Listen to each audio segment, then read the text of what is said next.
What's up, Waluigi? Trent from Trentendo here. We got a brand new video for you guys here today. We're going to talk a little bit more about Hogwarts Legacy for the Nintendo Switch, as there's a couple different versions that'll be coming out as you get ready to put that pre-order in, or if you want to decide what version you want to go pick up on release day, depending on reviews potentially if you want to get this at all.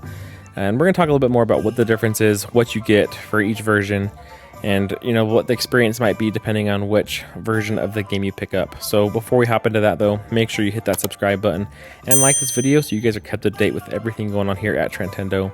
Let's see if we can hit 20 likes on this video. It really does help, I appreciate it. And without further ado, let's hop right into this video. Now, as I mentioned, there are two different versions for the Nintendo Switch. You have the deluxe version and you have your standard Hogwarts Legacy.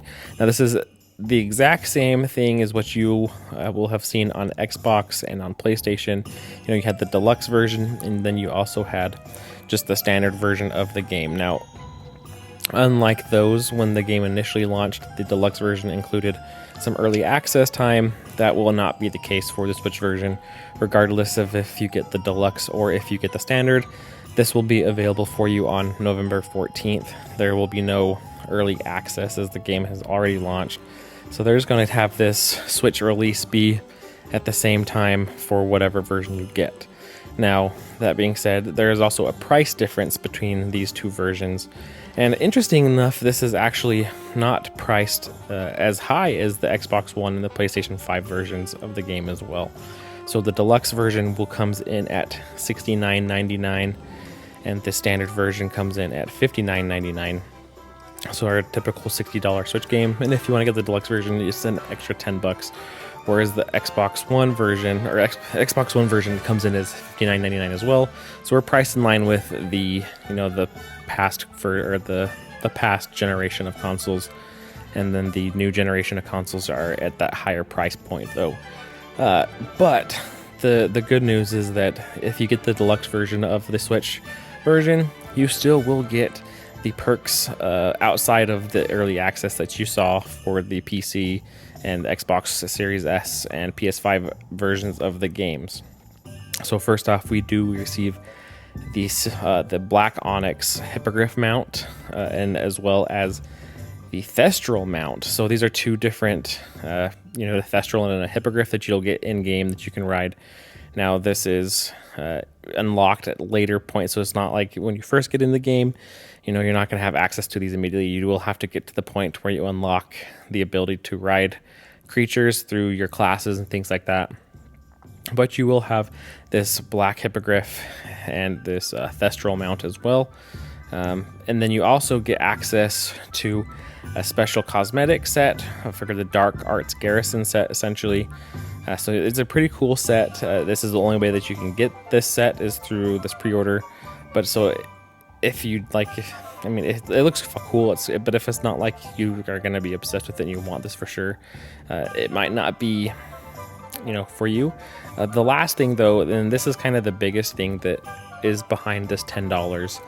And the only reason that I would suggest that if you want to get the deluxe version, and this is I have played this on the PC, so you're seeing this is my gameplay from Steam Deck rather than PC. It's the PC version on Steam Deck, but this is definitely the reason that you want to pick up the deluxe version is for the Dark Arts Arena. So this is just a mini game of sorts, you could kind of say. So you go in and you are able to battle an array of different enemies. You've got your fellow wizard enemies. You'll go through creatures with like spiders and goblins, as well as like trolls pop up, I believe, and you're able to use the unforgivable curses. And this is, as soon as you're able to kind of explore Hogsmeade and the surrounding areas outside of Hogwarts, you're able to go into the battle arena and have access to the unforgivable curses, regardless of if you have learned them through the quest lines yet or not. So if anything, I think this is the biggest selling point of that extra $10 is to get access to the Dark Arts Arena. So that being said though, if none of this interests you, if you don't care about the Black Thestral or the Black Hippogriff or the Dark Arts Garrison or the Battle Arena, if you just want to play, the game and experience the main mission, maybe a couple side quests, I think your best option is actually going to be just to pick up the standard edition of the game. Save your $10. If there's not going to be anything different from the deluxe version to the standard outside of those things that we talked about, you're going to get the 2 mounts, the item set it's basically cosmetic. It's not even any additional items. So I wouldn't even be worried about that. If you're thinking, oh, I could get a better item set, a better, it's like, yes, there is perks and buffs to be had for your clothing. It's just this is purely aesthetic. There is no extra buffs, no extra anything for using the Dark Arts Garrison set. It's just to look cool. And then the Dark Arts Battle Arena. So if that's not your cup of tea, just get the standard edition. There's no reason to spend that extra $10 for the deluxe version. And then the standard version, like I said, you're going to get everything. The main story is going to be the same. All the collectibles are going to be there. All the main missions, all the side missions, with the exception of the PlayStation exclusive quest. I have not played that yet as it is exclusive to PS5. I've heard it's very, very good though. It's like Haunted Hogsmeade, something like that. The Haunted Shop, something like that. It will be available though, in theory, in February, as PlayStation only had a year exclusiveness of that side quest. So, I mean, if you're going to get the standard version though, just get the standard version. It's going to be the same as everything else. You're just not going to get those extra things. So I hope you guys enjoyed. Let me know in the comments what version you're going to pick up. Are these extra perks of the $10 worth it for you? I kind of think it's lame that they've locked the Dark Arts Battle Arena personally behind the $10. I think it's fine if you want to lock, the Black Hippogriff and the Thestral, because you can, without giving too much away, there's going to be opportunities to get other creatures to ride.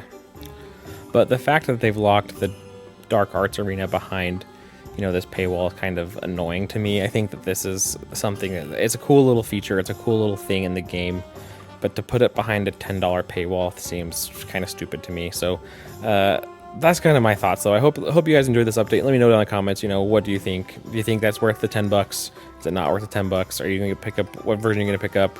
Do you want to go physical? Do you want to go digital? Digital. We talked a little bit in the previous video about what's going to happen with the digital version versus the physical. So if you get the physical, you're still going to have a download to play the game. So it's kind of like, what's the point of the physical at that point? Unless you want to collect the physical media, which I totally get, because I definitely fall on that. But it just kind of stinks that the whole game is not actually going to be on the cart. So I'd love to hear that thoughts from you guys down below, though. Hope you guys enjoy this update. Like I said, let me know what's going on down below. Looking forward to get that conversation going back and forth with you. And until next time, catch you later.